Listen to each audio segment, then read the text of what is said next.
The Mariana Trench was first discovered in 1875 by the HMS Challenger, a British Royal Navy ship conducting the Challenger expedition, 1872 to 1876. This was the first major scientific expedition to explore the deep ocean. The crew of the HMS Challenger used a technique called sounding, where they lowered a weighted rope into the ocean to measure depth. Near the Mariana Islands, they recorded a depth of 8,184 meters, 26,850 feet, making it the deepest point ever measured at that time. This discovery marked the beginning of deep-sea exploration. Further exploration and confirmation. 1951, the British HMS Challenger to return to the area and conducted sonar measurements, confirming an even greater depth of 10,900 meters, 35,761 feet. The deepest point was named Challenger Deep in honor of the original HMS Challenger expedition.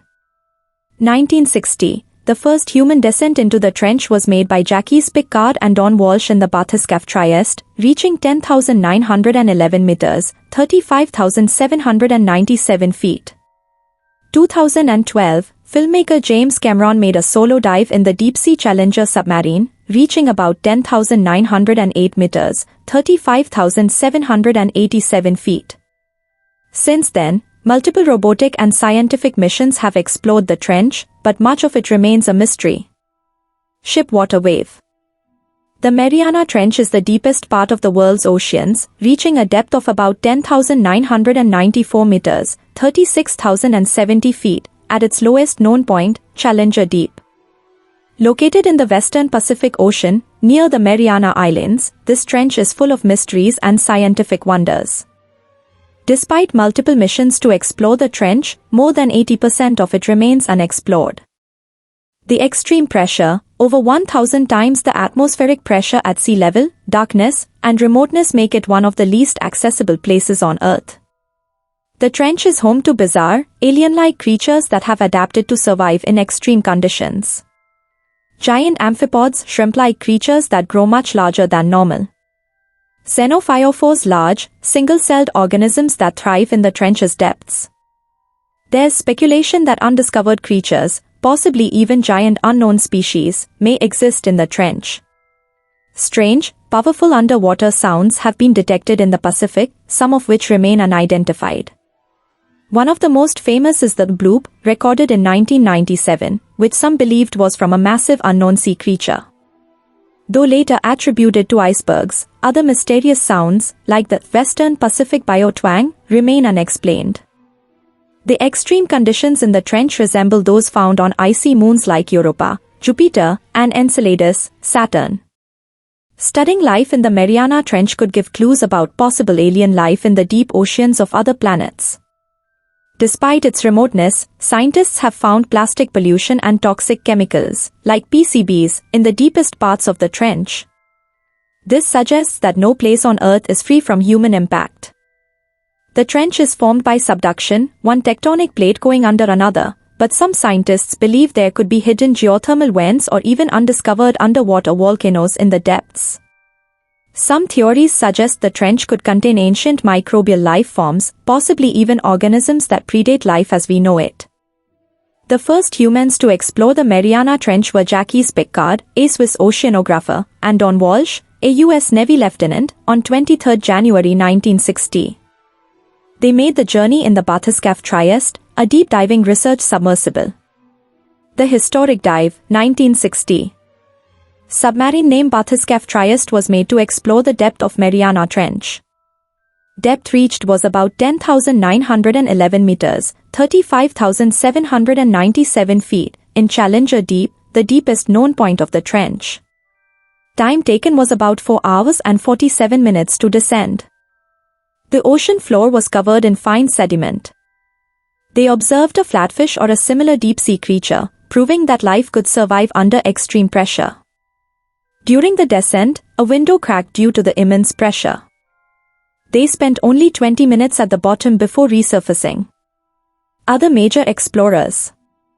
2012, filmmaker James Cameron became the first person to make a solo dive into Challenger Deep. 2020, explorer Victor Vescovo made multiple dives, including the deepest solo dive ever recorded. Despite these missions, much of the Mariana Trench remains unexplored. The ocean is divided into three main zones based on depth and sunlight penetration. Sunlight zone, epipelagic zone. With a depth of 0 to 200 meters, 0 to 656 feet. Also called as euphotic zone. Gets plenty of sunlight, allowing photosynthesis. Home to most marine life, including fish, sharks, and coral reefs. Temperature varies depending on location and season. And the second one is the twilight zone, mesopelagic zone. Depth of 200 to 1000 meters, 656 to 3280 feet. Also called as dysphotic zone. Some light penetrates, but not enough for photosynthesis. Animals here, like lanternfish and squid, have bioluminescence, glowing ability. Water pressure increases, and temperatures drop.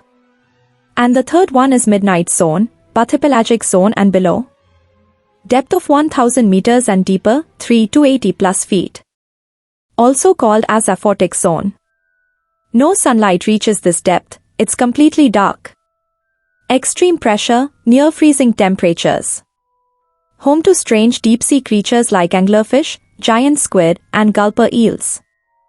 Beyond the midnight zone, there are even deeper zones like the abyssal zone, 4000 to 6000 m, and Hadal zone, 6000 to 11,000 m, including the Mariana Trench.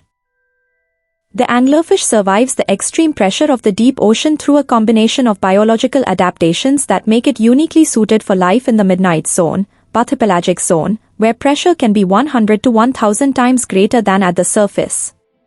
Unlike surface-dwelling fish, anglerfish have soft, squishy, and gelatinous bodies with very few hard bones. This flexibility helps them resist crushing pressure because their bodies compress rather than break under extreme conditions.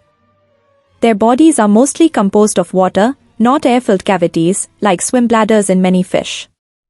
Since water is incompressible, anglerfish don't experience the same crushing effects that a gas-filled body would at such depths.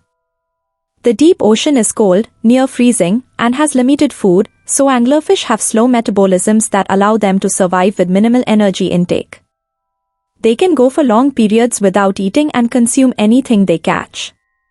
Anglerfish have a light-producing lure, esca, on their head, created by bioluminescent bacteria. This helps them attract prey in complete darkness, conserving energy instead of actively hunting. Their bones are thin and less dense, making them more resistant to pressure-related damage. This lightweight structure allows them to float effortlessly without needing a swim bladder. Their cells contain pressure-resistant enzymes and proteins that function efficiently under high pressure. These adaptations prevent their biological processes from breaking down in extreme conditions. Male anglerfish are tiny compared to females and fuse to them like parasites, absorbing nutrients from the female's body. This ensures reproduction even in a vast, food-scarce environment where finding a mate is extremely rare. These adaptations make anglerfish perfectly suited for survival in one of the most extreme environments on Earth. Waterwave fish sparkles.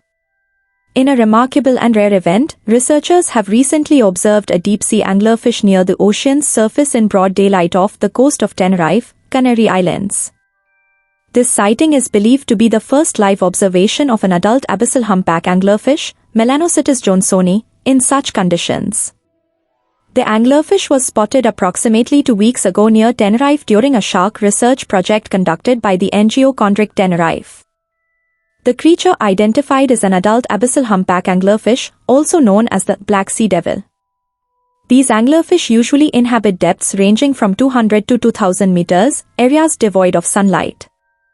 Researchers noticed the anglerfish near the surface during daylight hours, a behavior that is highly unusual for this species. This unprecedented sighting offers a unique opportunity to study the behavior and physiology of deep-sea anglerfish in conditions outside their typical environment.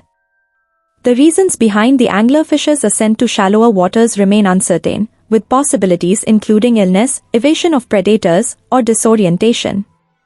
The anglerfish survived for only a few hours after being observed and has since been preserved at the Museum of Nature and Archaeology in Santa Cruz de Tenerife for further study. This rare event underscores the vast mysteries of deep-sea life and the continuous need for marine research to uncover the secrets of oceanic creatures.